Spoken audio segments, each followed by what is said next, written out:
So I finally finished the single player campaign for Call of Duty Black Ops Cold War, and I was actually quite surprised. It was extremely short, but it was pretty decent, again especially for a Call of Duty game. In my previous video I only judged the game for its first 3 missions, which were pretty short and crappy, but after finishing it I actually kinda liked it. It's still not as good as Modern Warfare's campaign though, but better than I expected. But what I really liked were these small little details and secrets throughout the campaign. If you are a long-time subscriber of my channel, you know I love these tiny, easily overlooked details in video games. And if you are not yet subscribed to the channel, then what the hell are you doing? Subscribe right now for some epic gaming content. Anyway, in this video, I'm gonna showcase some of my favorite details and secrets in Black Ops Cold War. Let's start with the very first scene in the entire game, where you play as Mason and you are with Adler inside a bar in Amsterdam about to make your next move. But first, you gotta pay for the drinks of course, so you leave some cash behind. But if you look closely at the bills, you'll notice that those aren't euros, because euros weren't introduced to the Netherlands until 2002. Before that we used another currency called gulden, or as it's called in English, Gilda. And what do you know, if you look closely, they actually used 100 gulden bills that look identical to real life. Pretty cool detail. Now beside that, it's actually pretty cool to see your country's capital in a video game like this, and they actually nailed how it looks, from the skyline to the weird stinky alleyway I never want to go in real life. So shout out to the environment artists, they did a really great job. You can also hear some people talking Dutch, which is pretty funny, even though they are literally talking nonsense.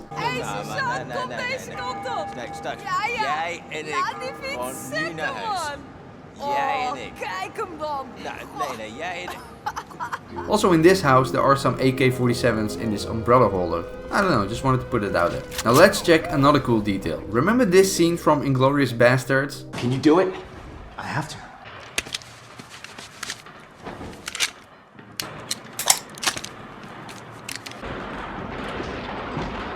Champagne.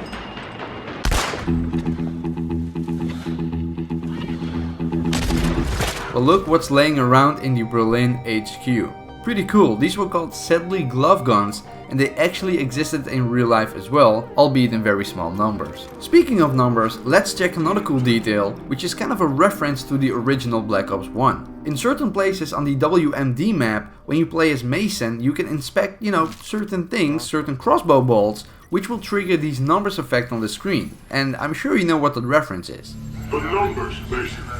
What do they mean? Also here again when opening this locker, where you get the Redeemer revolver and you can see a picture of Steiner, one of the targets in Black Ops 1. Pretty dope, it means that Mason is still kinda messed up from that whole scene in Black Ops 1.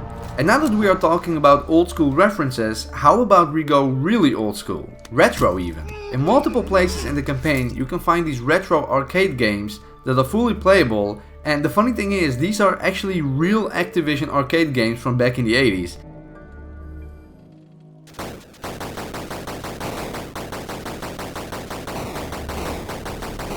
Now let's get back to the HQ in Berlin. Honestly, in this area you will find the most hidden details and secrets. For starters, let's look at some cool animation details. So what I noticed is that you can approach characters from different angles and they will turn to you with different animations.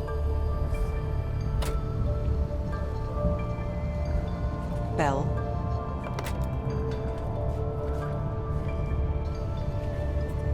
Yes, what is it? Bell?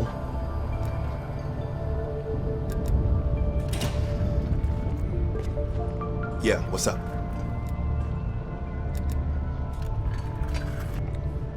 Yeah, what's up? Kid? What's up? Bell? I know it's kinda stupid to highlight this, but I appreciate the fact that the developers thought of this, because they could have easily made it so that you can only interact with these characters when you are in a specific spot. But it gets even better. Sometimes when you bother them too much, they will let you know. You gonna keep making me stand up?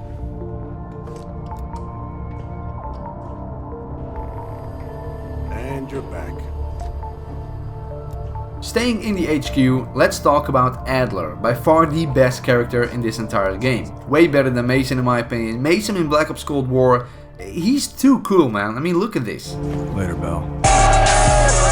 And he's also freaking handsome, man. Like, holy crap.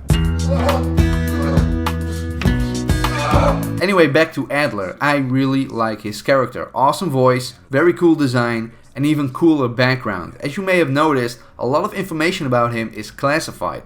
This can be seen when checking his background in the computer. Every character in this computer has available background information except for Adler. His are classified. But it gets deeper. Another cool way of showing his mysterious side is by asking him certain questions. And the way he answers them is not always the same. For example, when you ask him about his car, he can give these different answers. Scar? You mean this? Is it noticeable? Back in '73, I was nearly killed by a tiger while on a mission in Malaysia. But human ingenuity still rules the animal kingdom. You ever been attacked by a tiger, Bell? Scar? You mean this? Is it noticeable?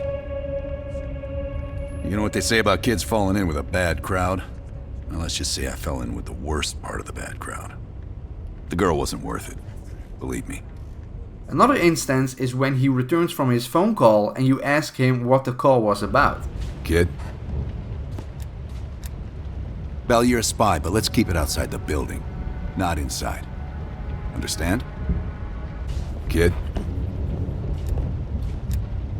Just some overdue library books. Those bastards won't let up. Kid? Just Langley, nothing to worry about. They want to make sure Park hasn't killed Lazar yet. Proving that his answers are not real, just improvised. This is probably my favorite detail in this entire game. He also has one more secret line when you ask him about the phone call. Be sure to subscribe to TBAG. He is a very epic gamer. Very cool, very cool. Still staying in the HQ, I'm sure most of you have noticed this locked gate. Well, this gate holds a very cool secret. Getting the code for this gate is actually very simple. Scattered around the place you can find 3 of these news pieces about the assassination of JFK, and these pieces have 2 numbers on them that when put together will give you the combination of the locked gate. This is 112263. The date of the assassination of JFK, which is also Mason's mission in Black Ops 1. Anyway, when going through the gate, you'll notice 3 things. You have again an Activision arcade console. This one has all the available games. You also have this radio with the bright red light. This is something you will need in one of the multiple endings, but I'm not gonna spoil it for you. And to the side, you will find another computer. And this computer takes certain commands, and like in Black Ops 1, you can also play Zork.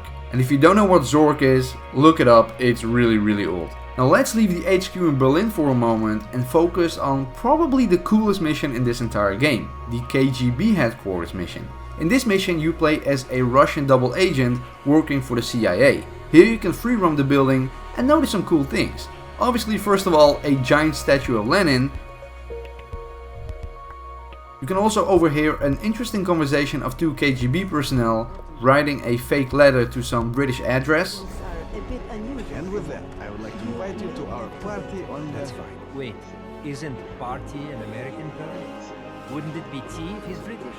The Brits love their tea. At least we can agree on something. And this conversation between these 2. Comrade Zakayev is still waiting on us. Try holding the power button down one more time, please. Okay. Yes, she does mention Zakayev. In case you didn't know, Imran Zakayev from the Modern Warfare series is here as well. A very cool surprise, confirming once again that the Black Ops series and Modern Warfare series are taking place in the same universe. Which is also, by the way, hinted by this shirt Lazar is wearing. Yes, he's wearing a Burger Town shirt. Anyway, in another segment, you are in an elevator with Zakayev. You can even knock him out, but you can't kill him sadly, which is a shame because this could have been a very cool time paradox Easter egg like you had in Modern Warfare Remastered where you can kill Makarov. Now I want to end this video by showcasing some of the many cool takedown animations in this game. As you may know, a melee attack is now done with a brutal animation instead, and some of them are really insane. Check it out.